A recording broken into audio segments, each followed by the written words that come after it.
Et si je leur écrivais un message personnel? C'est la question qui m'a traversé l'esprit ce matin. Vous écrire, parce que j'aime bien ça.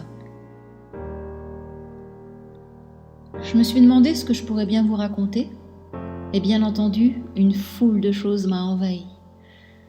Parce que des choses à dire, j'en ai plein. Des histoires à raconter, vraies ou fausses d'ailleurs, c'est pareil, ce n'est pas ça qui manque.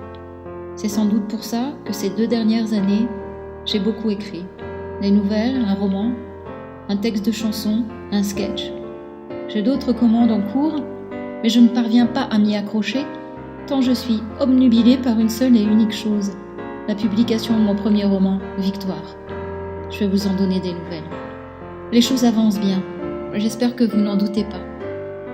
Le manuscrit, ou plutôt le tapuscrit pour être exact, se trouve chez une correctrice professionnelle, Agnès Rabotin, que j'ai trouvée grâce à Internet et après de nombreuses comparaisons. Au cours de mes recherches, de mes lectures et études sur la fonction d'auto-éditeur, j'ai retenu une chose essentielle. Si tu veux que ton roman soit digne de ceux des auteurs ayant pignon sur rue, la première chose à faire, c'est de t'offrir les services d'un professionnel de la correction. Parce que certes, nous avons tous dans notre entourage quelqu'un très doué en français, en orthographe et j'en passe, qui veut bien s'y coller et vous donner un coup de main, mais je vous assure qu'après avoir lu les 50 premières pages corrigées, le roman a vraiment une autre allure. Alors bien entendu, tout ça, ça prend du temps. Le temps de trouver la personne qui convient, après divers échanges de mails.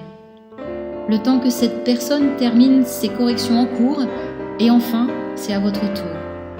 Résultat, je ne suis plus sûre de la date à laquelle paraîtra Victoire, parce qu'il y a des étapes auxquelles je n'avais pas pensé, et pourtant elles sont indispensables.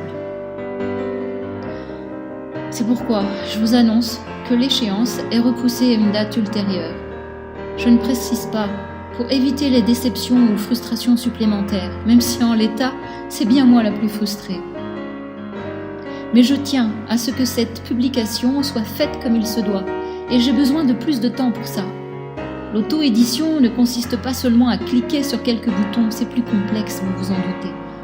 Alors régulièrement, je vous donnerai des nouvelles, ici sur le blog ou sur la page Facebook, concernant le roman et son univers. Je suis une auteure indépendante débutante. Il faut que je l'accepte. J'ai besoin de plus de temps pour appréhender les choses et les assimiler. Je vous remercie de votre compréhension et de votre patience. Merci d'être là. Merci de me lire.